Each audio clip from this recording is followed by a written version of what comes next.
Joined the studio now by Andrew Ryan, who will be heading off representing Ireland in a very prestigious darts tournament. First of all, Andrew, it's been a couple of months since you've been in here. What has happened in the meantime? Yeah, a lot of practice, a lot of kind of preparation to get ready to go away playing for Ireland for the first time. A couple of ranking events started for this year already as well, so we're away a couple of times. We're in Limerick, Carlow, and recently just Rosscrea the weekend.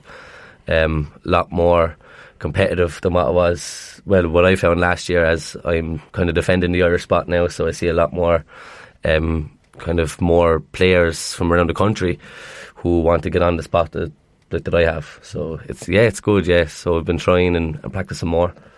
Now, what is the circuit like in Ireland? You're not something picked for Ireland willy-nilly. So what circuit have you been playing on and against whom, Andrew? Yeah, so you have the Irish rankings throughout the whole year spread apart. There's 8 weekends in total, including the inter-counties, so which is you go off and play for your counties as well.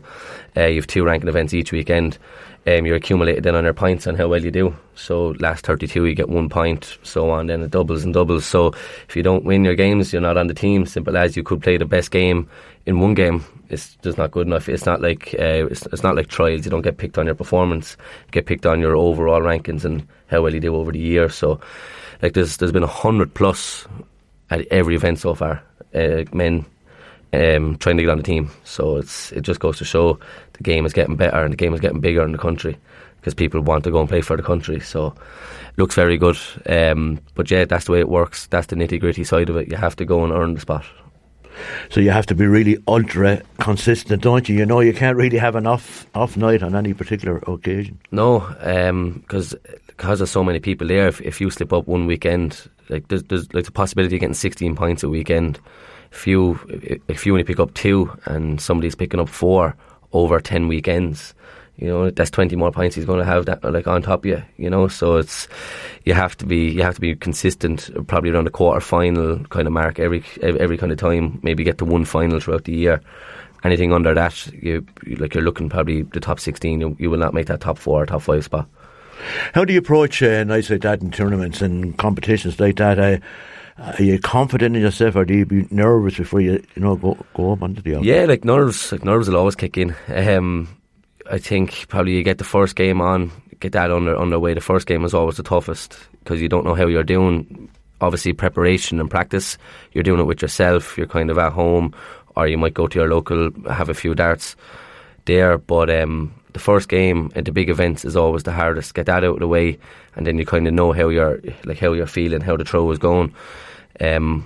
But as I said, because there's so many people there, it's like there's no games there to say I want this fella, I want that fella. Every game is tough, so you kind of just prepare to play yourself rather than the player, you know. Get yourself ready for the game. Yeah, I was going to say that it's what's between your 2 ears, isn't it? Not to be worried about the other guy, the opposition. Definitely, it's an old saying. Everyone says, like, just play the board, don't play the player. You know, because there's, as we all know, we've seen on the telly, like, there's gamesmanship and sportsmanship. Now, in the local games and the Irish games, everyone is kind of nice people. There's no kind of narky people or anything like that. It's all kind of on the same level, but still, there's one little thing could put you off. There's a voice, there could be a movement, there could be anything. So just play the board, get yourself ready. Don't be worrying about what they're doing. Practice, you must put in hours and hours every week. I do and I don't. At home, I do my own certain kind of routine, practice what I struggle on.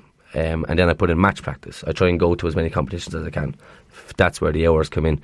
So I travel to a club every Tuesday night in Clonmel and Thurles. It's a T&D club. We actually won the All-Irelands there at the start of May together as a club. We won. So we do that every Tuesday night. There's 30 fellas on a minimum, kind of big, like all good dart players, not just fellas who just go in for a game of darts. So that practice is the best practice you can do. And then we have a local darts in here in the Barley Field on a Thursday as well. So that's all competitive. So you're looking at probably 4 days a week of competitive darts, and then I do my own little routine at home. I don't like the old kind of way that they put in 4 or 5 hours at home, because as I said, you're at home in your environment. Go out and do it in the match environment is the best way to practice. Excellent. Now you're heading off playing for Ireland. Who will you be playing against, and where will you be playing? So we're travelling to Assen in Holland on Thursday. It's the Six Nations. So in our group we have Holland and Wales, and then you have Scotland, England and Northern Ireland then in the other group. It's one of the toughest formats of the year. It's a one leg format, so it's 5 players on each team. So I'll play the 5 of them one leg on stage, and then obviously my teammates then will play vice versa. So I could be up first, I could be up last, you wouldn't know, it's randomly selected. So we play them on the Friday night, and then Saturday morning then we play Wales, and hopefully if we qualify then the finals then it'll be on Sunday over there. So yeah, it's going to be good. They're all very good teams. The Welsh and the Dutch in our group are probably even harder than England and Scotland now in that level. So yeah, it's very good competitive. No pressure, but just up to the hockey. You're representing Ireland. My God, it doesn't come any bigger than that, Andrew. Can't wait to put on a jersey. Just can't wait to see it. We got presented our jerseys there in Roscrea the weekend, and the feeling it only hit me now. I was thinking, I actually am playing for the country. Everyone's going to be at home, family, friends, anyone who kind of watches dart or sports people in general are going to be behind you. So yeah, it's going to be a big, I wouldn't say responsibility, so a proud moment more than anything to put it on. I kind of just make myself proud as well as the country proud. Your first idol was your dad, Damien, so I'm sure a proud dad and indeed mum at the weekend. Yeah, definitely, yeah. So 2 of them can't wait, because my father drives me everywhere, and my mother gives him the car. So the two of them are there behind the scenes that a lot of people don't see. If it wasn't for them last year, I wouldn't have been able to go to any of the rankings, at all. So it's the 2 of them can't wait to see me with the Ireland jersey on and head off and do it, basically. You were only a little boy at 11 when you got interested in darts. Never in your wildest dreams did you think you'd be playing for Ireland? No, and I was actually how would you say it, kind of late bloomer in darts. I always used to play youths, but I was never good, never. And just as my father always said, just keep practicing. He used to always make me mark the board, learn the routines, learn the ways, the shots to go for. Always mark the board before I started to play. And got to about 16, 17, and I realised I'm actually alright at this game, so I just kept it going.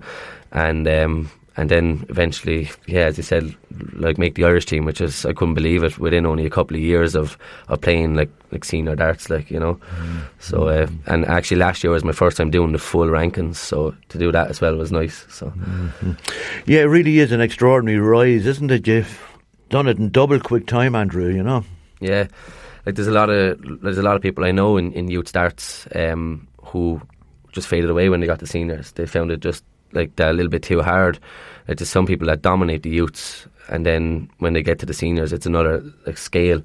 So I was the opposite. I wasn't very good at the youths, but I just kept trying, and then get it in that, as you said, the quick time to get to that level is remarkable, especially with the standard it is now in the country. I was delighted with it. So as I said, just effort and practice. Mm-hmm.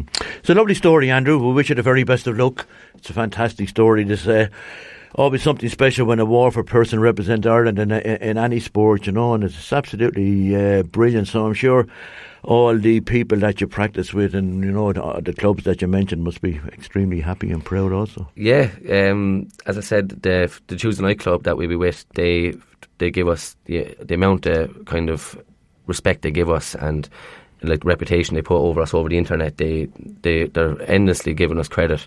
There's actually 3 of us. There's 4 of us was from the club that made the team. There's 3 lads from Kilkenny and myself. So there's 4 of us from just that little club on the team heading off, and then the 5th is from Mayo then as well. So there's what they do for us as well behind the scenes as well kind of drives us on, because it wouldn't be for that club, we wouldn't be playing that standard every week. So they're delighted, and the same with the Barleyfield, the lads in town. The barman was Paul and Jim Long, who runs the Waterford Darts. The 2 of them and my dad, and the 3 of them, they ran a fundraiser for me to help me fund to go to these things. So without them, like I said, I probably wouldn't be there either. So great stuff indeed. Pleasure speaking to you, Andrew, and the very best of luck. Thanks very much, Matt.